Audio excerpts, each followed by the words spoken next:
passo a palavra à secretária Daniela para fazer suas considerações.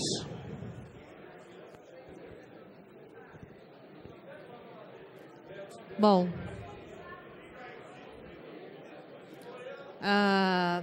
acho que essa noite foi possível, da mesma forma como na primeira audiência, observar uma grande diversidade de falas. E foi possível observar pessoas que se aprofundaram com relação ao plano, mesmo não sendo delegados, que buscaram entender, é uma peça difícil. E também pudemos observar pessoas que ainda não têm informação da profundidade do que se trata um plano diretor, né? E essa é a cidade, vai ser assim. Essa é a dificuldade de se discutir uma cidade numa profundidade que um plano diretor exige. Mas quando a gente começa a trabalhar com uma discussão onde a gente insere a população e dentro do plano diretor, depois, um capítulo onde a gente dá continuidade nesse processo de capacitação das pessoas de participação, a gente percebe que houve um pontapé inicial aqui, mas que ele não vai parar. A gente vem de um processo histórico de planos diretores na cidade e respeitamos aí os profissionais que trabalharam. Jundiaí tem uma tradição, sim, em planos diretores, mas no momento em que a gente se encontra, a cidade mudou, as relações na cidade mudaram. As pessoas hoje, elas moram em Jundiaí, trabalham em Jundiaí, moram em São Paulo, trabalham em São Paulo, moram em Jundiaí. Tem uma série de relações nas cidades, né? Gente que mora e trabalha na zona rural, gente que não tem onde morar, aquele que só quer usufruir a cidade, aquele que quer sossego quando está em casa, o artista que quer ser reconhecido e viver do seu trabalho, sim, o pequeno comerciante, o pequeno empresário. E buscamos todos aqui, não é um fla-flu, não é dividir a cidade de forma alguma, mas é que todos olhem a cidade com esse senso coletivo de que queremos uma cidade boa para todos. Então, uma cidade feliz e uma cidade sadia. Eu acho importante destacar aqui, como muito dito, e vou fazer um apanhado geral, né? Temos aqui todos os técnicos, poderíamos entrar em detalhes, mas acho que um apanhado geral se faz bem. Quando a gente fala da zona rural, e vou começar por ela, é importante entender que no plano diretor vigente, essa lei de 2012, o capítulo da agricultura, ele tem uma folha apenas. Uma página. É possível construir uma política de valorização do produtor agrícola e de permanência e lucro nas propriedades rurais com apenas uma página?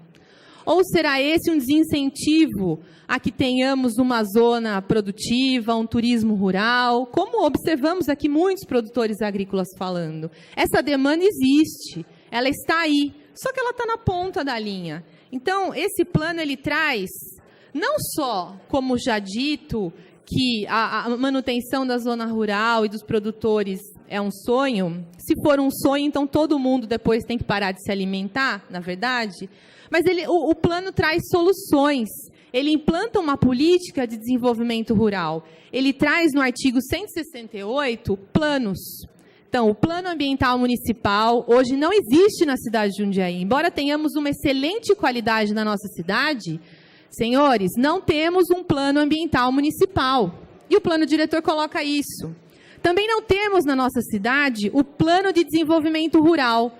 Então, como é possível dizer que o produtor tem um filho, que não quer mais produzir e que está muito desincentivado com a produção agrícola? Isso aconteceu ao longo dos anos. Isso não aconteceu de um ano para o outro, né? Então, a gente coloca como meta para 10 anos um plano de desenvolvimento rural, onde a gente vai poder trabalhar as questões da valorização da produção agrícola. Também o Plano Municipal do Turismo. Foi muito dito aqui a questão do turismo rural. Nós temos aí uma cidade de São Paulo sedenta por turismo rural, para visitar as áreas rurais da nossa cidade nos finais de semana, porque não aguentam mais ver concreto durante a semana. Então, isso também está no artigo 168. Artigo 169, nós tratamos de programas. Programas. Então, Programa de Pagamento de Serviços Ambientais, Programa Municipal de Apoio à Agricultura de Jundiaí, Programa de Saneamento Rural. Sim, a área rural tem problemas com relação à água, esgoto, isso precisa ser tratado. Ora, estamos no ano de 2016 e não temos essas respostas. O plano diretor coloca, sim, no artigo 169, esse programa. Também temos o Programa Municipal Campo Limpo, Programa de Monitoramento de Fertilidade do Solo, e as escolas, as ETECs, o Instituto de Agricultura, o nosso querido IAC, permanecerá com certeza e poderá nos ajudar nessa inovação, porque a agricultura, sim, também precisa de inovação. O Programa Municipal de Agricultura Periurbana e o Programa Municipal de Alimentação Escolar. Agora, como implantar todos esses programas? No artigo 170, nós temos os instrumentos. IPTU verde, avaliação ambiental estratégica, subsídios, convênios, criação de entrepostos de comercialização de produção agrícola. Isso pode, inclusive, ser trabalhado na questão dos bairros, na questão, juntamente com a FUMAS, nos núcleos de submoradia, onde o produtor agrícola possa vender a sua produção diretamente à população, com isso melhorar a alimentação das pessoas e ter esse lucro também. Capacitação, apoio e assistência técnica ao produtor rural, enfim. Muitos programas, planos, programas e instrumentos. E, além disso, o plano traz uma novidade, que é a questão do fundo, com 20% de todos os instrumentos, a outorga onerosa, a EIV, enfim, todos esses, essa verba, assim como a Tatiana colocou a questão da habitação, 25% vai para a habitação, 20% vai para o desenvolvimento rural. Mas agora eu quero falar um pouco, na verdade, pensando nesse equilíbrio da cidade. Eu acho que a palavra que traduz esse plano diretor é equilíbrio. Foi com isso que nós trabalhamos. E trabalhamos com consensos. Queria falar um pouquinho da nossa zona urbana, porque a questão ela fica bastante polarizada no que diz respeito à questão dessa discussão do território, mas eu gostaria de apresentar aqui os benefícios do plano diretor para a nossa zona urbana do município. Isso não foi colocado aqui, ou foi colocado de forma bastante sutil, mas eu queria trazer, dentro da nossa zona urbana, que trata a zona de qualificação de bairros, de reabilitação central e de corredores urbanos, os elementos que qualificam o plano diretor. E quando eu falo isso, o que eu estou querendo dizer? O que qualifica a nossa cidade. Isso é muito importante. Então, uma novidade que a gente traz, e eu vou tentar falar numa linguagem bastante simples, para que todos aqui possam compreender, é que a gente muda a lógica de pensar o território. Né? Quando o IAB fala que há um rompimento com o planejamento urbano da cidade, nós temos todo o respeito pela qualidade de profissionais e planos até agora que foram elaborados na nossa cidade de Jundiaí. Porém, basta olhar pela janela, não precisa olhar muito longe. Nós temos aqui na Vila Arens belíssimos exemplos de construções com pouquíssima infraestrutura, na verdade, e causam um sério problema de mobilidade aqui na região. Podemos citar um outro exemplo, como, por exemplo, a entrada da Avenida Jundiaí, né? O primeiro gargalo da nossa cidade com relação à mobilidade e que teve ali um zoneamento alterado pontualmente, era originalmente ali abaixo do Jardim Ana Maria. Quem chega na Anhanguera já vê aqueles prédios. Tem um quase dentro do lago, presidente, ali tão próximo da faixa de domínio, né? Enfim, mas todos aqueles prédios estão ali. Houve uma mudança de zoneamento, eram os R1, zoneamento de baixa densidade, tem toda uma relação ali também com a região das bacias, enfim, foi mudado para uns R3 e surgiram aqueles prédios na beira de rodovia, como colocado aqui, eu não me lembro exatamente quem falou, que possibilitam essa facilidade de quem trabalha fora morar próximo à rodovia. 20 mil pessoas ali morando, é o cálculo. Se nós pegarmos a infraestrutura existente para aqueles prédios que estão quase em fase final de habite-se, tem uma rua com largura de 8 metros de terra ainda. E os empreendimentos foram aprovados dessa forma, sem condição de viabilidade, sem um estudo que qualificasse se essa população que pagou esses apartamentos, se elas têm os seus direitos garantidos, como, por exemplo, mobilidade e acesso à cidade. Porque quando todos aqueles moradores estiverem morando lá, eu não sei como eles vão entrar e sair e se locomover pela Avenida Jundiaí. E é dessa responsabilidade que essa gestão aqui está tratando. Porque isso é ausência do poder público. Jamais aquela demanda toda de empreendimentos naquele local poderia ter sido colocada. E eu pergunto aos senhores, como que foi aprovado? Aquilo é uma cidade de qualidade? É uma cidade que nos representa? Então, quando a gente começa a olhar e trazer elementos que qualificam a cidade para o plano diretor, e a gente começa a olhar para as vias, não com quantidade de carros que passam por elas, mas com qual a função que elas têm, são vias que protegem bairros, miolinho de bairros, são vias que circulam bairros, são vias que ligam bairros, você começa a reconhecer que o miolinho de bairro é uma área da cidade que é a área que necessita maior proteção e menor incômodo, porque as pessoas querem voltar para casa e querem ter sossego, elas querem relaxar nas suas casas.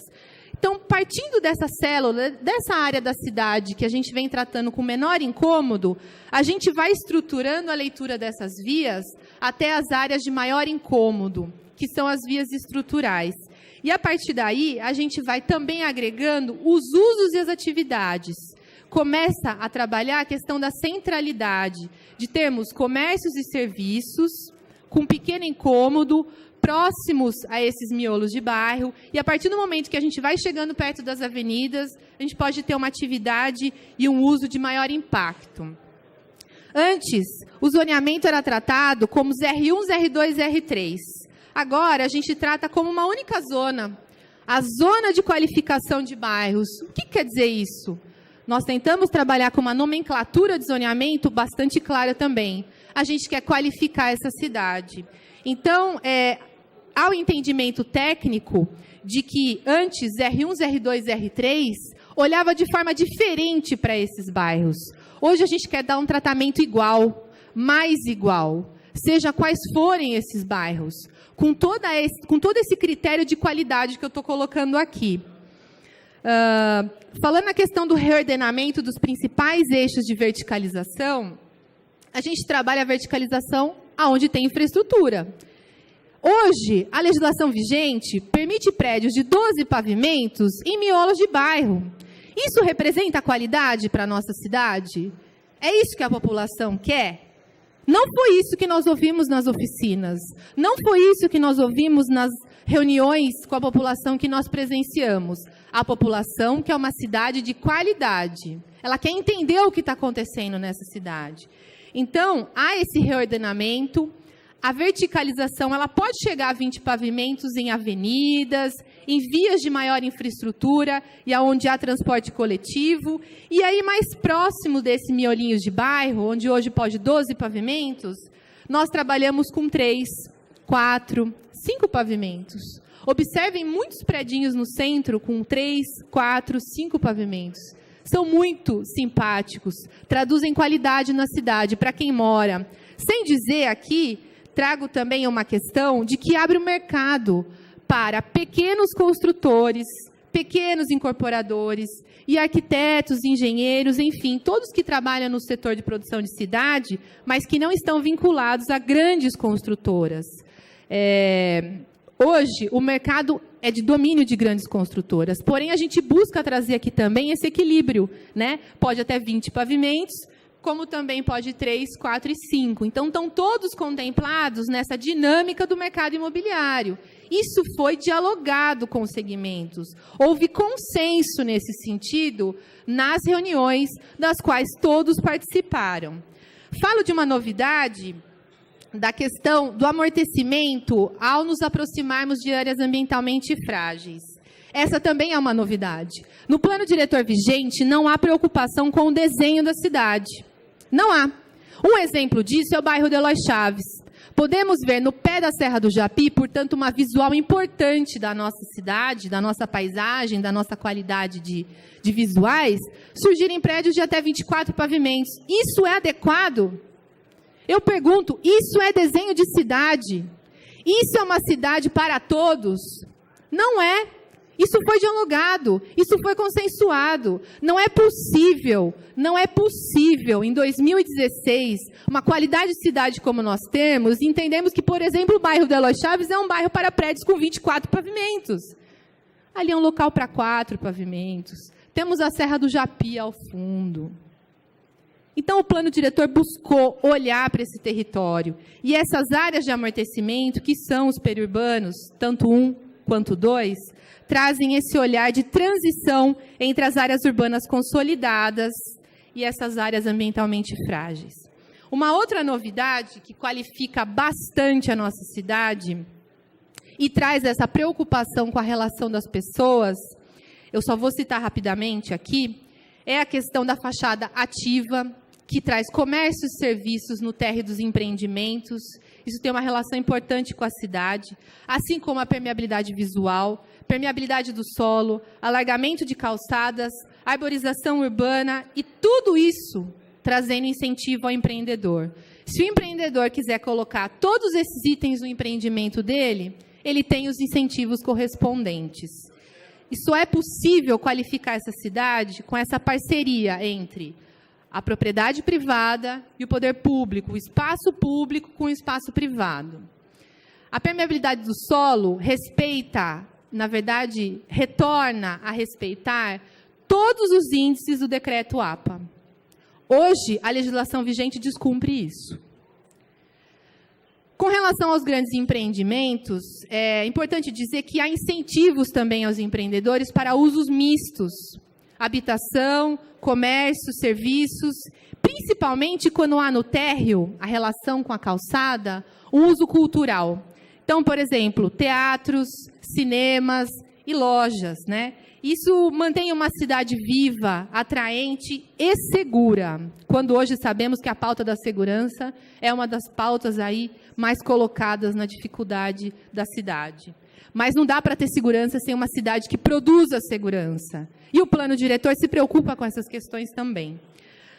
Uma outra novidade, rapidamente falando, é a questão dos instrumentos do estatuto que estão regulamentados e o fundo, com 25%, como já dito aqui, para habitação, 20% para a zona rural, 20% para a zona urbana e 10% para calçadas e ciclovias.